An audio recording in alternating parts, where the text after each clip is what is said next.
Hey guys, back with you once again. Sorry, it's been a little bit of a delay there. I've been working on getting a new job, and because I'm getting out of the military, which I did get, yay me.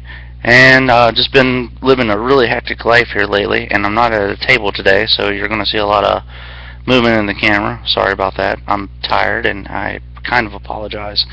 So let's talk about what's really happened all through the first 6 weeks of the NFL, except for tonight's game, Monday Night Football. Which, I can't even tell you who plays tonight. I think it's the Colts and somebody else. I'm trying to think here. And now I'm trying to cheat. I'm just going to be honest. San Diego and the Colts, which should be a really good game. That's a surprise right there. San Diego, Phillip Rivers. Rivers is back. Whatever issues plagued him the last year or two, they are gone. He is back. He's exciting to watch again. Matthews has not been taken out for the season, which is exciting for the Chargers. So all in all, if you're a Chargers fan, you're 2-3 and you're going against a really good Colts team, but you could pull something off here. And I think the biggest thing that hurts the Chargers is the division they're in. Let's talk about the Colts. First place right now in the AFC South. They made the trade for Trent Richardson. As a Browns fan, it crushed me. And then we go on a three wins in a row run. Good Lord, it's early. Leave me alone. Anyway, but the Colts are doing outstanding. They seem to have a well-rounded, all-around game. It's not just the defense, it's not just the offense, not just special teams. It seems like everybody's clicking. And I have something jumping up on my computer here. I do apologize. Oh, and you'll be happy to know that my Norton PC checkup came back with no problems found. It would have been great if I would have asked that, but I didn't. Anyway. So, let's talk about some of the surprises. New York Giants are 0-6 now. Eli Manning just, he looks horrible. And it's one of those things that, as a Giants, if you're a Giants fan, this guy's gotten you 2 Super Bowl rings. He's taking you to the playoffs. The Giants have been known in the past to start slow and finish strong. But at what point do you say, hey, we got to change something? The defense, it's not great. Not great at all. There's so many holes on that team right now. It's just, and is it one of those things that, have they just declined that much?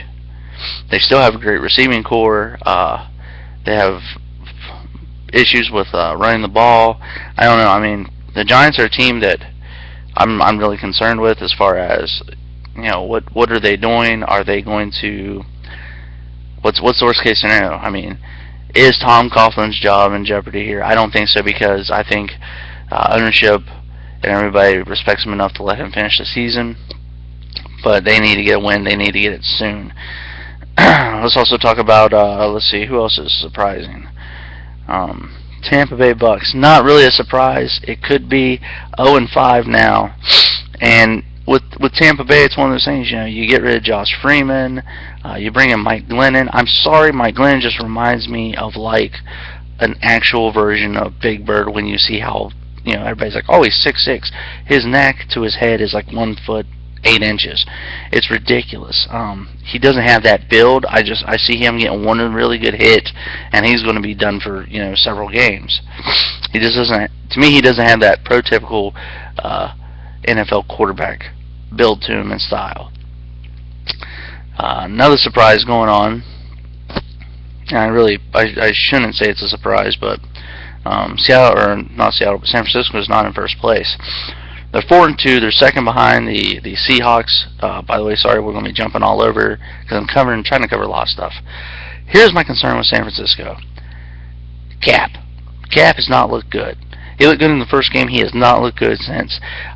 Yes, they just had an outstanding game against they literally stomped the Texans, and then they come back and they have a really great performance against the Cardinals. But Cap is not having a good individual performance.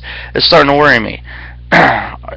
Is he going to get back to doing more of the pistol, which made him such a dual threat quarterback, or has the pistol been really figured out? When you see these teams like RG3, when you see these teams like with San Francisco and Cap, the option's not getting run well. Now, when you see Russell Wilson do it with Seattle, he doesn't do it often, but when he does, it's effective. And I think it's because he's the absolute true passer and runner. I mean, he's one of those very rare players that can make it work. And I can see him having a really long career in the NFL. Let's talk about the NFC East real quick, who you have two teams that are right at 500 and not much more going on. Again, the Giants are 0-6. Redskins 1-4. RG3 just not looking like he used to. Personally, I'm getting close to, if you're a fantasy player, I'm getting close to dumping RG3 because, you know, what's going on? If you can get any trade value, good trade value out of him, I would do it. Eagles 3-3. Vic was injured last week. No, Folks gets the start and ends up throwing for 4 TDs. Is Vic's starting job in jeopardy? I don't think so. I think Vic will get the start this coming week. But it works out if you're a Vic fan, because I think Vic now, the pressure's on. He has to win. If you're an Eagles fan, it's a win both ways, because now you're like, hey, both of our quarterbacks can win and can run this offense. Cowboys 3-3. Everybody was all over Romo last week for his interceptions, his interception right around the last 2-minute mark. I hate to tell you, Romo threw for 5 touchdowns, but 500 some yards. He is the reason why Dallas was in that game. They come back last night, great win against the Redskins, and again, you know, it's just, I think this is the year Dallas can make it to the playoffs. I think this is the year they can make a little noise. I'm not saying Super Bowl bound, but when I look at the NFC, you know, I'm right now, as of now, I'm looking at Cowboys. I'm looking at Saints because they've already got a 3-game lead over second place Panthers in their division. I'm looking at probably Seahawks and San Francisco.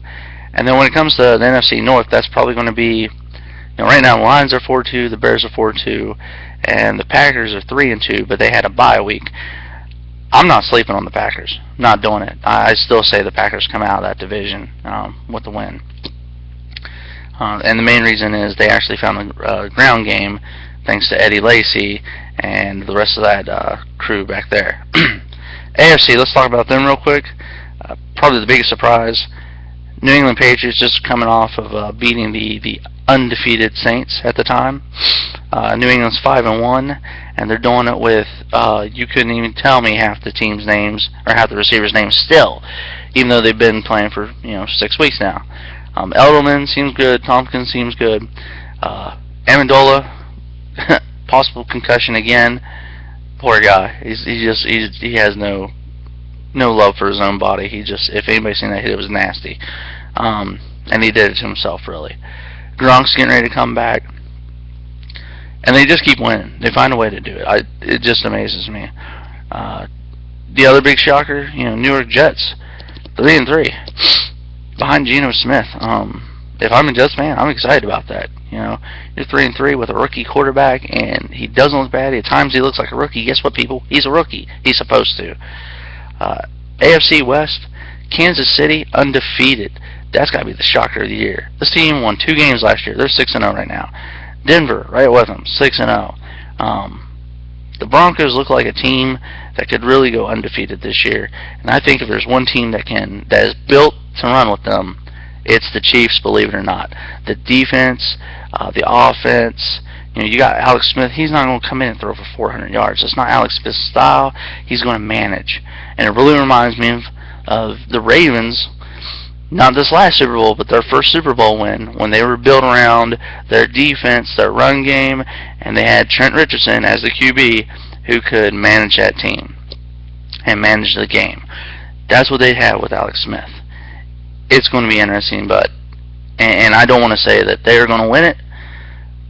I don't want to say Denver's going to win it, because Manning has an issue when he gets into the playoffs. I don't know what it is. I'd love to see him win another ring, especially with this cast he has around him. Give him 2 in a row and let him retire like Elway did with 2 championships back-to-back. That'd be awesome.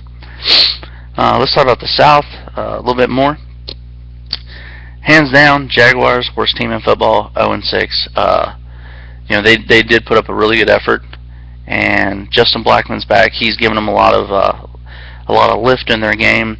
but it's not going to be enough. MJD got it going last night. It's not going to be enough. This team it's just not built right. There's something wrong with it. You can see they traded away a couple players. They got a couple more picks, and it's one of those things where it's going to be. I think they're going to tear it down and build it back from scratch. Titans 3-3. You're going to get losses with Fitz standing in for your quarterback right now. Fitz is just a turnover machine. It's what he does. Sorry. Houston, that's another huge surprise at 2-4, 4 losses in a row. And I got to tell you, I don't know if Matt Schaub needs to go, if Gary Kubiak needs to be fired. Something has to happen for that culture right now to change.